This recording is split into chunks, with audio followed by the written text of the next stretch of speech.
Shalom tout le monde, Shabbat Shalom encore pour ceux qui sont en Shabbat. Merci de nous retrouver encore au Beth Midrash, d'où on enseigne la Torah en Yeshua depuis Israël. Et on ne l'avait pas fait la semaine dernière parce qu'on était à Paris et ça s'est vraiment super bien passé. On a vraiment été bénis dans cette assemblée. Et donc maintenant, on reprend un peu ici avec tout le monde. Et on va parler aujourd'hui, on va faire deux messages encore. On va parler de la paracha Shmini, qui est le huitième, un jour vraiment très important, c'est de comprendre un peu. Et c'est Lévitique 9, 1 à 11, l'entrée en fonction des Kohanim. Et l'Haftara, c'est 2 Samuel. Et le verset nous dit, Lévitique 9, 1, il arriva le huitième jour, Bayom Hashmini, que Moshe appelait Aaron et ses fils et les anciens d'Israël. Alors là, je vais faire une première vidéo qui va parler du huitième jour, de comprendre un petit peu tout ce qu'il en est et en quoi ça rapport avec notre Messie Yeshua. Et après, la deuxième vidéo, on passera au niveau beaucoup plus, pour les plus avancés et tout, on passera au niveau beaucoup plus secret qui va nous parler de la nouvelle naissance et du mikvé, du bain rituel et de toutes ces choses qui sont vraiment à un niveau bien plus profond que ce que l'on pourrait croire. La première vidéo est publique, vous la voyez comme vous voulez donc sur YouTube. Et la seconde vidéo qui est destinée aux étudiants plus avancés, elle est sous une formule de membre que vous trouvez soit sur YouTube, soit à partir du site. Mais dans tous les cas, je vous encourage à étudier et vraiment venir parce qu'on a vraiment beaucoup de choses à apprendre. Plus ça va, plus les choses vont pas très bien et plus on doit être rempli de la lumière. Donc, c'est tout le but encore de ce message aujourd'hui. Alors, le huitième jour. Pendant les 7 jours, Moshe érigea le Mishkan chaque jour et enseigna le déroulement du service. Cette période culmine avec la consécration d'Aaron, grand prêtre, et de ses fils le huitième jour. Alors pendant 7 jours, ils le font, puis le huitième jour, et ce huitième jour tombe un premier de Nissan. Alors, la tradition nous dit que ce jour a reçu 10 couronnes. Et en fait, dans l'hébreu, on voit qu'il y a un article défini qui spécifie vraiment qu'il s'agit du huitième jour, le huitième jour.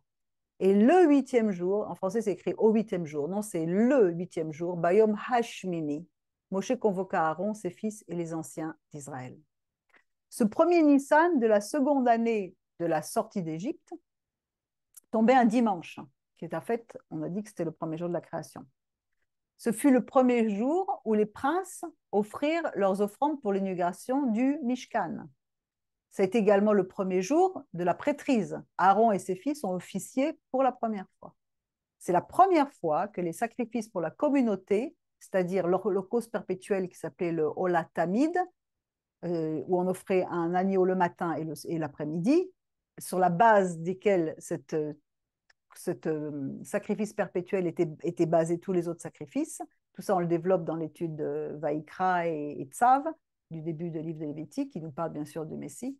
Toutes ces premières fois que ces sacrifices donc, ont été offerts. C'est également la première fois que le feu du ciel est descendu et a consumé tous les sacrifices. C'est le premier jour où les Israélites ont consommé les offrandes sacrées à l'intérieur du sanctuaire. Le premier jour encore où la Shrina a reposé sur le tabernacle. Le premier jour de la bénédiction sacerdotale au peuple, car il est dit que quand Aaron a béni, c'était la prière sacerdotale. Le premier jour de l'interdiction des hôtels privés pour l'offrande des sacrifices, on n'avait plus le droit d'aller offrir des sacrifices où on voulait, il fallait les offrir au Mishkan. Et c'est également là où le compte des mois a débuté, c'est-à-dire c'était Rosh Chodesh, la tête du mois, le premier du mois de Nissan. C'est pour ça que ce matin, on devait lire la parashat Chodesh. Et ce huitième jour correspondait au premier du mois de Nissan. Et là, le mois de Nissan, pareil, est doublement consacré. C'est à la fois un nouveau départ pour le peuple qui a été affranchi d'Égypte, mais c'est également le renouveau printanier. C'est-à-dire que c'est comme s'il y avait une nouvelle naissance. Donc le mois de Nissan, il est, d'ailleurs dans le mois de Nissan, on entend le mot Nes, miracle. C'est donc le mois de la liberté et de la consécration. C'est-à-dire que tout ensemble, toute la création, l'homme, la nature rendent gloire au Créateur. Et pour ce mois de Nissan, on dit qu'on a plusieurs nouveaux mois dans l'année. Okay, on n'a pas qu'un seul. On a le nouveau mois civil, qui est au premier Tishré, qui est le mois où Adam a été créé, d'après la tradition. Et ça marque l'année civile en Israël. Le premier de Nissan, ça nous marque l'année spirituelle, qui est mentionnée dans la Bible. On a également le nouvel an des arbres, on a le nouvel an des rois, enfin on en a 4. Et le premier Nissan, en fait, c'est également le nouvel an, le jour du nouvel an pour l'histoire des rois juifs. On commence à compter le règne des rois de Juda et pour les fêtes à partir du premier Nissan. Et ce mois est appelé Aviv dans le texte, en Exode 13.4. Aviv, ça veut dire le printemps. Et ça serait le mois de naissance de Yitzhak. Ça serait également le mois où il aurait été ligoté pour être offert en sacrifice par Abraham. C'est le mois qui marque la naissance du peuple d'Israël, délivré à main forte par son Dieu. Donc, vous voyez, entre le 8e jour qui tombe en premier de Nissan, on a vraiment beaucoup de choses tout ensemble. C'est également le mois, nous dit la tradition, où la rédemption finale va se faire. Le sacrifice de Yeshua était offert au mois de Nissan. Un nouveau calendrier a été donné à Israël qui est basé sur le cycle lunaire. Et ce cycle lunaire, c'est un peu le modèle du parcours de la Lune qui tantôt apparaît, brille, redescend pour disparaître, pour renaître, etc. Parfois à l'apogée, parfois disparu. C'est un petit peu tout ce qui se passe et c'est ce qu'on voit un petit peu de nos jours aussi. C'est-à-dire qu'en fait, des fois, Israël est à l'apogée, parfois, il est complètement en dessous. Tout ça, ça fait partie du plan de Dieu, mais comme Israël est le témoin de Dieu, une chose qui est certaine, c'est qu'Israël ne disparaîtra jamais, comme la lune ne disparaît pas. Et ça a été également le premier jour c'est le premier jour du premier mois. Ça fait aussi une date qui a été retenue pour la purification des souillures du temple sous le roi Ézéchias. Le roi Ézéchias qui avait fait des réformes religieuses. On a eu deux rois qui ont fait des réformes religieuses, dans Ézéchias et Josias. Et Ézéchias, lui, a fait une purification qu'on trouve dans 2 Chroniques 29, où il dit « Et ils commencèrent la sanctification le premier jour du premier mois, donc le premier Nissan. Et au 8e jour du mois, ils vinrent au portique de l'Éternel, sanctifièrent la maison de l'Éternel pendant 8 jours. Et le 16e jour du premier mois, ils eurent achevé. » Donc tout ça, ce que je vous lis là, c'est partie de l'étude Vaïkra, l'étude Shmini, qui est dans les études de la Yeshiva. Donc je vous donne toujours qu'un petit morceau. J'espère que vous ne voulez pas vous contenter que d'un tout petit morceau. Il y a énormément de richesse dans toutes ces parachutes et dans tous ces commentaires. Alors inscrivez-vous à la Yeshiva ou prenez les livres en formation libre comme vous voulez, mais venez étudier. Vraiment, on a vraiment besoin de cette nourriture. Ça a été donc la date choisie pour le retour d'exil du peuple avec Ezra et la purification des unions illicites. Tout est à propos de sanctification, de purification. Dans Ezra 7.9, on dit « Car le premier jour du premier mois, le projet de partir de Babylone fut arrêté. » Et dans Ezra 10, le premier jour du premier mois, ils en eurent fini avec tous les hommes qui avaient pris des femmes étrangères. Femmes étrangères qui représentent de l'idolâtrie. Encore une fois, on purifie. C'est également la date qui a été choisie pour la purification du futur temple, c'est-à-dire d'une troisième temple, dans Ézéchiel 45. Ainsi dit le Seigneur l'Éternel, au premier mois, le premier jour du mois, tu prendras un jeune taureau sans défaut, tu purifieras le sanctuaire. Et cette année-là, pour l'inauguration du Mishkan, ce premier jour aurait tombé un dimanche.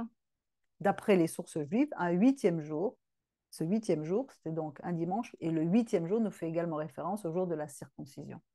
Et c'est également le jour où Yeshua est apparu ressuscité à cet Talmidim.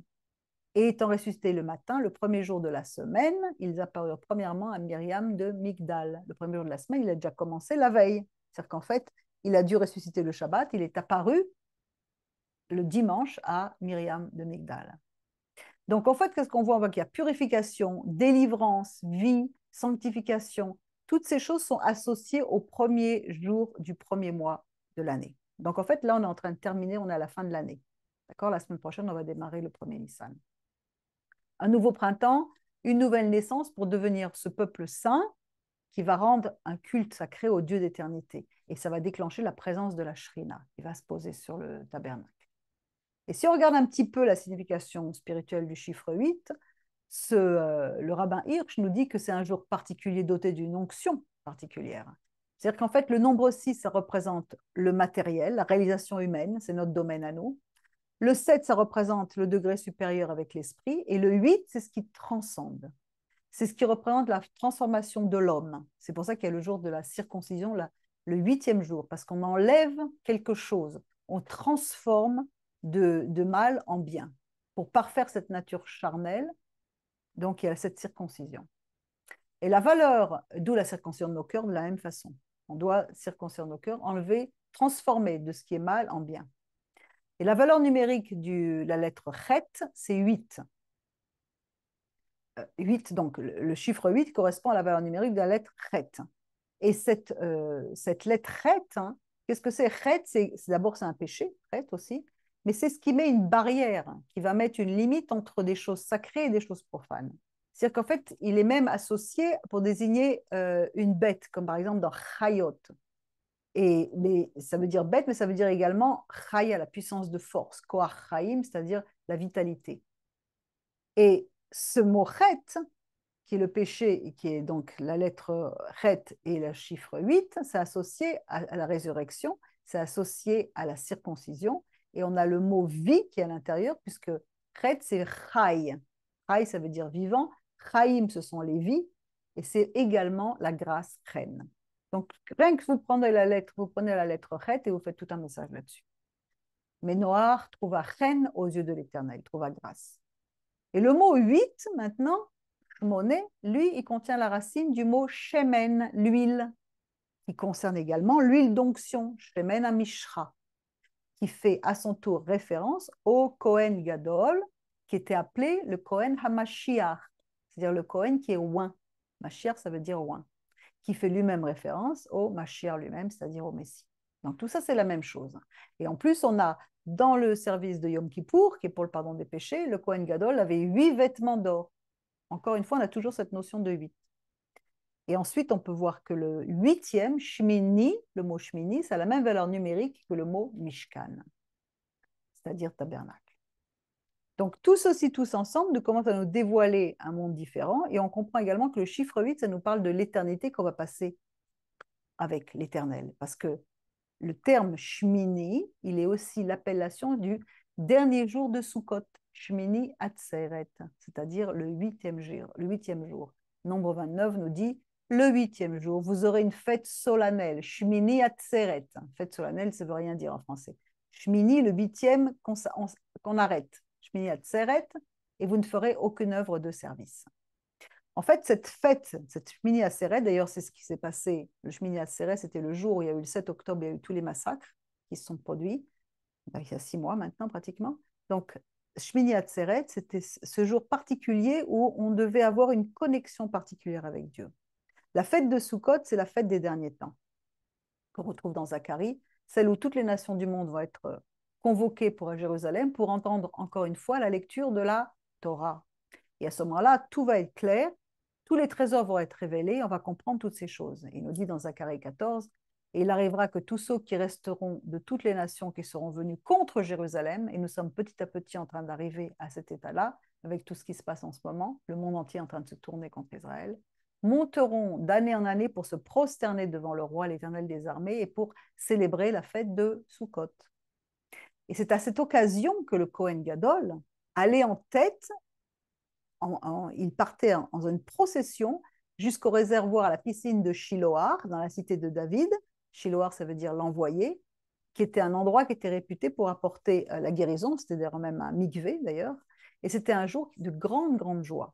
Le sacrificateur remplissait une cruche d'or, il prenait de l'eau du géant mikvé, qui est la cité de David, il la remontait au temple par les escaliers, il priait en répandant cette eau et le vin, en demandant à Dieu d'envoyer la pluie et le Messie. Et c'est exactement ce jour-là où Yeshua, descendant de David, à la cité de David, devant le mikvé géant, s'était crié, en la dernière jour de cette grande fête, c'est-à-dire Shmini Atzeret, il s'est là, il a crié, si quelqu'un a soif, qu'il vienne à moi et qu'il boive, celui qui croit en moi, selon ce qu'a dit l'Écriture, des fleuves d'eau vive couleront de son vent. On en parlera beaucoup de cette eau également. Alors la fête de Shmini Atzeret, qui clôture la fête de Sukkot, c'est un jour en plus, c'est une convocation solennelle, c'est-à-dire qu'en fait, c'est une intimité entre le roi et son épouse. Les invités sont partis et on reste avec le roi. C'est le jour, parce qu'il est 8, c'est le cycle 8, il dépasse le cycle des 7 jours naturels. C'est le jour, en fait, où le naturel est complètement transcendé. C'est-à-dire que c'est l'éternité sans commencement, sans fin. Comme il est dit dans Ézéchiel 65, 17, car voici, je crée de nouveaux cieux et une nouvelle terre, et l'on ne se souviendra plus de ceux qui ont précédé, car ils ne monteront pas au cœur. Et c'est repris dans 2 Pierre 3, 13, quand il dit, mais selon sa promesse, nous attendons de nouveaux cieux et une nouvelle terre dans lesquels la justice habite. Tout est à propos de ça. Pour que la révélation de la Shrina descende, il va falloir qu'il y ait une purification qui se passe, dont symbolisée par cette histoire de la circoncision. C'est alors que le mot huitième, Shmini, dont la valeur est égale au mot Mishkan, tabernacle, prend toute sa signification. C'est-à-dire que le Mishkan, représentant son corps, va devenir le temple qui va abriter surnaturellement tous ceux qui font partie de son intimité, de son épouse. Et Apocalypse 21 nous dit « Et je ne vis pas de temple en elle, car le Seigneur, le Dieu, le Tout-Puissant et l'Agneau en sont le temple. Et la cité n'a besoin du soleil ni de la lune pour l'éclairer, car la gloire de Dieu l'a illuminée, et l'agneau est sa lampe. » Donc, à la lumière de tous ces débuts de révélation qui nous dévoilent encore une fois le Mashiach, on comprend pourquoi le texte enchaîne directement sur la bénédiction finale du Kohen Gadol. C'est-à-dire qu'en fait, ça va être une bénédiction et des révélations de tous les secrets qui sont contenus dans toutes ces choses-là, dans sa compagnie. Et alors, cette prière, d'après tous les commentateurs, c'est que la prière que Aaron fait, c'est la prière que l'on trouve dans Nombre.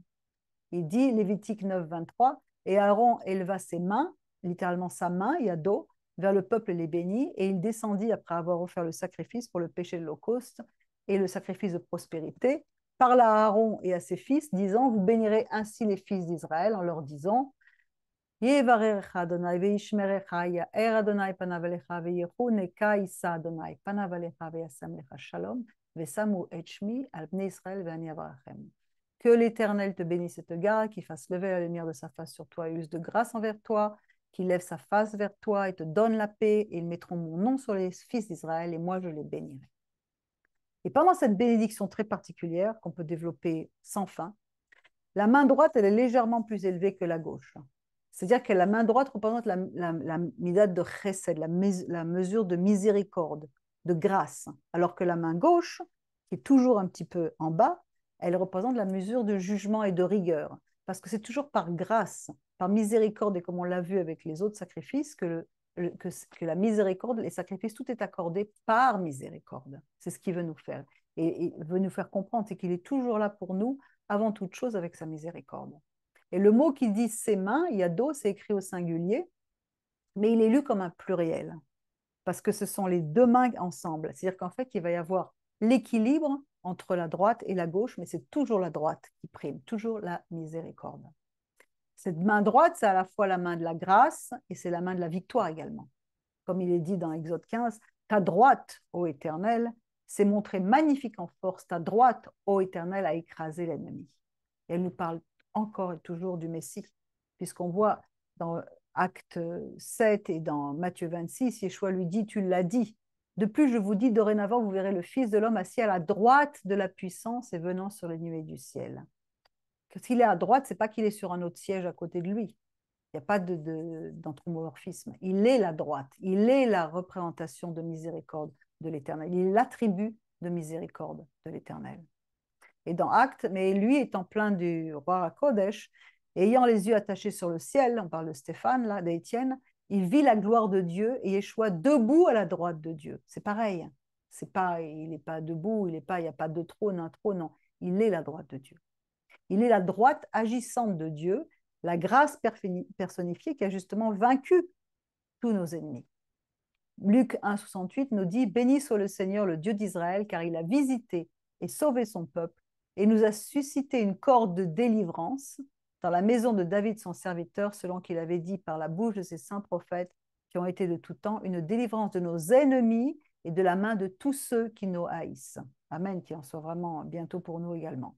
Pour accomplir la miséricorde envers nos pères et pour se souvenir de sa sainte alliance, du serment qu'il a juré à Abraham, notre père, de nous accorder, étant libérés de la main de nos ennemis, de le servir sans crainte, en sainteté, justice devant lui tous nos jours. Toujours le même thème qui revient, de servir Dieu en sainteté.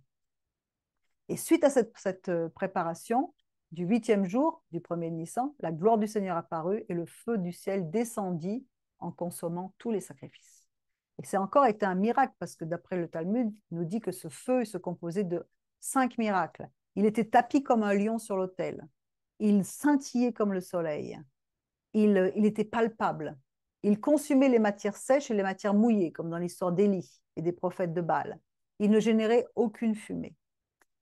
Et suite au péché, etc., il n'a pas apparu dans le deuxième temple, parce que la sainteté du premier temple était beaucoup plus grande que celle du deuxième temple, dans laquelle il n'y avait même plus d'arche de l'Alliance.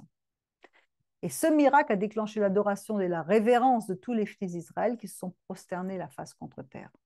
Ce 8e jour, ça marque prophétiquement la gloire future qui nous attend. Ça dure Yeshua, gloire d'Israël.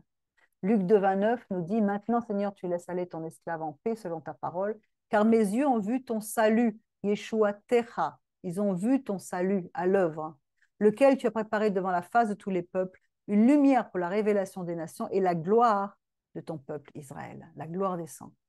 Et on retrouve encore dans l'Apocalypse, il n'y a plus de soleil ni lune pour l'éclairer, car la gloire de Dieu l'a illuminé, et l'agneau et la lampe. Alors, il ne va pas y avoir un agneau, ce sont des symboles. Ce que veut nous dire ici tout ce message-là, c'est que le but principal de cette préparation, de ce 8e jour, c'était de faire descendre la Shrina. Et la Shrina ne peut descendre que lorsqu'il y a sainteté, c'est-à-dire séparation d'avec le reste du monde. Ne vous conformez pas au siècle présent, mais soyez renouvelés dans l'entendement de votre intelligence. Et tous les domaines de notre vie doivent être sanctifiés, que ce soit le domaine des pensées, des émotions sexuelles, alimentaires, toutes ces choses doivent être purifiées et il y a des commandements pour chacune de ces choses. Parce qu'il ne faut pas oublier que sans la sainteté, on ne peut pas s'approcher de l'Éternel, parce qu'il est beaucoup trop saint. Et il nous ordonne d'être saints, c'est-à-dire séparés du monde, comme lui est saint. Et si on néglige toutes ces choses, ce n'est pas qu'on perd notre salut, c'est qu'on ne peut pas bénéficier de toutes les bénédictions et de toutes les révélations qu'il veut nous donner. Et parce que justement, nous sommes au cœur de cette doucha, la paracha, du 8e jour, qui va déclencher l'apparition de la Shrina, elle enchaîne directement avec les lois de la cacheroute, de l'alimentation. Et tout ça, les lois de l'alimentation, les aliments purs, les aliments impurs sont détaillés vraiment en détail dans la Torah et dans l'étude également, il y a beaucoup d'implications spirituelles. Je ne veux pas rentrer là-dedans, je veux simplement vous parler de quelques passages qui sont difficiles, qui sont dans l'Alliance renouvelée, parce qu'il y a beaucoup de questions qui se posent suite à ces études. C'est est-ce que les gentils sont concernés? Comment est-ce qu'on en pratique les commandements? Est-ce que Yeshua ne nous a pas délivrés de la loi? Comment est-ce qu'on mange cachère? Est-ce que mon conjoint n'acceptera pas? En fait, toutes choses qui sont tout à fait normales. Mais la parole est très claire et ce qu'il faut savoir, c'est qu'il ne faut pas annuler la parole de Dieu pour inventer quelque chose d'autre. Ce qui nous pousse à examiner certains des passages, il y en a d'autres dans l'étude, mais là, je vous en partage un ou deux, peut-être deux, où justement, il faut voir un petit peu de quoi il est question. Par exemple, Acte 10. Nous, vous savez, on est guide touristique et quand on nous est arrivé de voir et d'entendre d'autres guides se mettre à la maison du tanneur à Jaffa et de dire là où Pierre a eu cette vision dans Acte 10, de dire voilà, c'est à partir de cette vision-là qu'on a reçu le commandement de ne plus manger cachère. Alors, Dieu ne change pas, il est le même éternellement. Et qu'est-ce que veut dire un petit peu cette histoire de Acte 10? Alors, pour ceux d'entre vous qui le savez, c'est très bien. Pour ceux qui ne le savaient pas, écoutez, c'est intéressant. En quoi consiste la vision de Pierre exactement? On a vu, il est là, c'est l'heure de la prière, il monte sur le toit parce que les toits sont plats dans les maisons en Israël, et il est en extase d'un seul coup, et il voit une vision. Qu'est-ce qu'il voit? Il voit une nappe qui descend avec toutes sortes d'animaux catégorisés comme impurs dans la Torah. On parle de la Torah ici. Donc, et il entend 3 fois de suite, tue et mange. Alors, qu'est-ce qu'il dit, Pierre? Il répond, il dit, Acte 10, 14, mais Pierre dit, non point Seigneur, car jamais je n'ai rien mangé qui soit impur, tamé, ou immonde, sheketz. Ce sont les deux termes qui sont utilisés dans notre paracha pour décrire les animaux impurs et immondes. Sheketz, par exemple, ça concerne les reptiles. Comment se fait qu'il peut dire je n'ai rien mangé? Ça fait environ, il est choqué, il cherche la signification de cette vision, ça fait environ une dizaine d'années après la résurrection de Yeshua. Et Pierre, qui est juif, renouvelé dans le sang de la Nouvelle Alliance, la Torah qui est écrite sur le cœur selon la prophétie de Jérémie 31, il ne mange toujours pas d'animaux impurs, il respecte toujours la Torah. Mais alors, quelle est son interprétation et qu'est-ce qui se passe dans cette histoire? D'un seul coup, qu'il est en train de réfléchir à ce qui se passe, regardez, on voit bien dans le verset, il nous dit et comme Pierre était en perplexité en lui-même à l'égard de ce que c'était cette vision qu'il avait vue, voici aussi les hommes envoyés de la part de Corneille, c'était en qui de la maison de Shimon, pour se tenir à la porte. Toc, toc, toc, il entend ça. Et alors, qu'est-ce qu'il dit? Quelle est l'interprétation suite à la visite immédiate des gens de Corneille, qui était le juste gentil, mais qui en fait était également un Romain, qui venait certainement de Césarée, qui était la forme la plus impure de personne pour les Juifs. Il leur dit dans Acte 10, alors il vient le chercher pour lui dire, viens, et tu as quelque chose à nous dire. Il dit, vous savez, vous, que c'est une chose illicite, contraire à la loi pour un juif, que de se lier avec un étranger, c'est-à-dire un païen. Il faut bien comprendre qu'à l'époque, on ne parle pas de gens qui ne sont pas juifs, on parle de païens, c'est-à-dire des païens, c'est-à-dire qu'il n'y avait aucune moralité, idolâtre, qui faisait n'importe quoi, qui avait ni foi ni rien du tout. Ça n'avait rien à voir avec quelqu'un qui ne croit pas aujourd'hui. Il n'y a plus de païens aujourd'hui, littéralement, sauf peut-être des idolâtres quelque part, mais c'était donc des païens, c'était profondément choquant, interdit à des juifs de pouvoir s'approcher d'eux parce qu'ils étaient profondément dans toutes sortes de péchés. Donc c'est interdit pour un juif de se lier avec un étranger ou d'aller avec lui. Et Dieu m'a montré à moi pourtant à n'appeler aucun homme impur ou immonde. C'est pourquoi aussi, lorsque vous m'avez envoyé chercher, je suis venu sans faire de difficulté. Je vous demande donc pour quel sujet vous m'avez fait venir. Donc, quand est-ce qu'il a, il a compris qu'aucun homme était impur? C'est suite à cette vision. C'est-à-dire qu'en fait, afin de préserver le contact avec toute nourriture rituellement impure, la tradition orale, donc était écrite dans la Torah, la tradition orale avait instauré des règles pour les juifs, pour les protéger. Il était interdit à un juif de manger avec un païen et même de manger de la nourriture, même cachère, préparée par un païen. Cette loi était dictée par les rabbins qui voulaient protéger le peuple pour pouvoir instaurer une distance très stricte entre les juifs et les gens des autres nations, les païens. Et dans le Talmud, on lit les lieux d'habitation des gentils sont impurs. C'est-à-dire qu'en fait, c'était une protection. D'ailleurs, si vous regardez la suite de l'histoire, on n'est pas du tout question de nourriture là-dedans. C'est même pas ce qu'il a mangé, Pierre, ce jour-là. D'ailleurs, il avait faim. Pourquoi? Parce que partager un repas, ça entraîne une communion. Pierre devait donc recevoir une révélation très claire et précise pour pouvoir apporter la bonne nouvelle dans la maison des païens. Donc, Acte 10, ce n'est pas un chapitre qui est consacré à l'abolition des règles de la Koshrout, mais à celle de la venue des nations qui était déclarée dans la loi orale comme impure pour les transgressions qu'elle faisait. Mais là, Dieu enlevait le mur pour qu'il puisse aller annoncer le salut même à ces nations-là. Et d'ailleurs, il est venu ôter le mur de séparation. Dans Éphésiens 2, maintenant dans le Messie Yeshua, vous qui étiez autrefois loin, vous avez été approchés par le sang du Messie, car c'est lui qui est notre paix, qui des deux en a fait un et a détruit le mur mitoyen de clôture. Comme on dit dans Acte 11, ayant entendu ces choses, ils se turent et glorifièrent Dieu en disant, Dieu a en effet donné aux nations la repentance pour la vie. Donc, ces choses-là, ça n'a rien à voir avec la nourriture, ça a à voir avec la venue des nations qui était déclarée comme impure. C'est pour ça qu'ils voient des animaux impurs. Ça n'a rien à voir avec la cacheroute. Et Pierre le dit très bien, je n'ai jamais rien mangé, je mange toujours cachère. Comme Paul, d'ailleurs, va affirmer que lui aussi respecte la loi. Et ça nous entraîne avec un autre passage de Romains 14, là où Paul parle, quand il dit, je sais, je suis persuadé dans le Seigneur Yeshua que rien n'est souillé par soi-même, sauf qu'à celui qui croit une chose est souillée, elle lui est souillée. Et ensuite, ce mot-là, souillé, dans le grec, c'est koinos. Ce n'est pas la même chose que dans un autre verset, parce que ça veut dire commun. Souillé, koinos, ça signifie commun. Ce n'est pas le mot qui est utilisé pour impur, qui est de langue akatartos, qui est un autre, comme par exemple dans 1 Corinthiens 7, 14, il lui dit, car le mari incrédule est sanctifié par la femme, et la femme incrédule est sanctifiée par le frère, son mari, puisqu'autrement, vos enfants seraient impurs. Donc ça, c'est impur.